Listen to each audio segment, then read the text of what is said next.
Bonjour à tous et bienvenue sur boursicoté.com pour cette nouvelle analyse technique du CAC 40 en clôture avec une séance qui a confirmé donc l'inquiétude que nous avons depuis quelques jours, à savoir ici cette accélération baissière.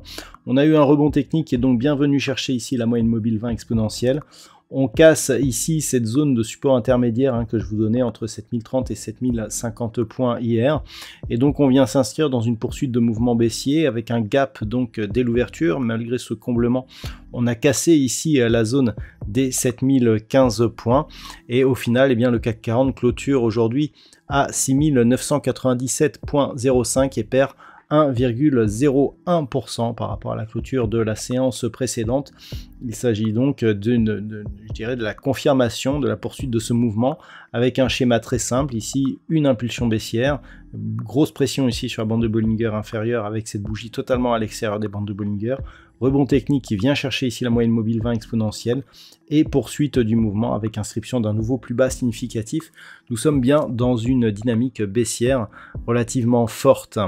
Au niveau des indicateurs techniques, alors les histogrammes du MACD ici évoluent toujours d'une manière baissière. Le RSI ici est toujours dans sa zone neutre et au niveau des volumes, c'est plutôt inférieur à la moyenne, ce qui nous indique que nous n'avons pas une grosse conviction sur ce mouvement. Donc au niveau des valeurs, le palmarès est bien entendu plutôt orienté à la baisse. Pour preuve, nous n'avons que deux valeurs dans le vert aujourd'hui. Il s'agit de Pernod Ricard qui gagne 1,21% et Danone plus 0,62 de valeur défensive. Au niveau des plus fortes baisses, on retrouve Renault moins 5,89, Unibail Rodamco Westfield moins 4,05, Worldline moins 3,80. Ensuite des baisses un peu plus faibles, ArcelorMittal ou Alstom qui sont autour de 2,5% de perte. Alors, nous avons une configuration assez spécifique liée à des inquiétudes croissantes sur la politique monétaire et sur l'impact sur le marché obligataire. On a donc des inquiétudes et des taux qui augmentent. Par rapport justement à cela, la configuration donc se confirme. Si on venait à poursuivre ici, les principales zones ici d'évolution sont 6950 et 6850.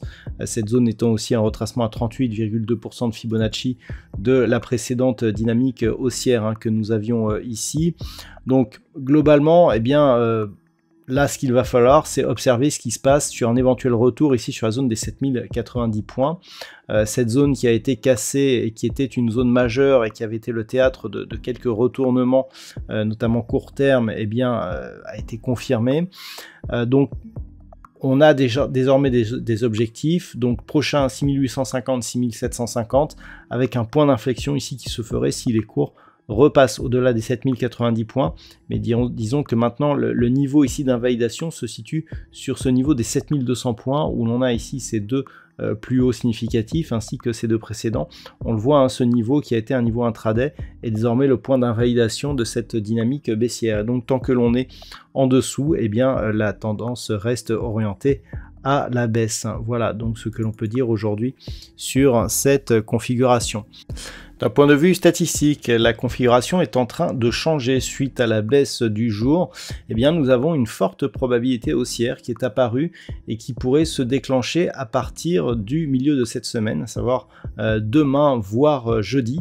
Donc on a ici une étude statistique qui nous indique que le rebond pourrait être assez marqué et notamment dès vendredi, voire même début de semaine prochaine, mais qui pourrait vraiment se renforcer à partir de la semaine prochaine. Donc rebond modéré pour cette fin de semaine et qui commencera à prendre forme, amplifié donc dès la semaine prochaine. Voilà, donc nous verrons, peut-être que cela viendra du NFP qui sera diffusé donc ce vendredi.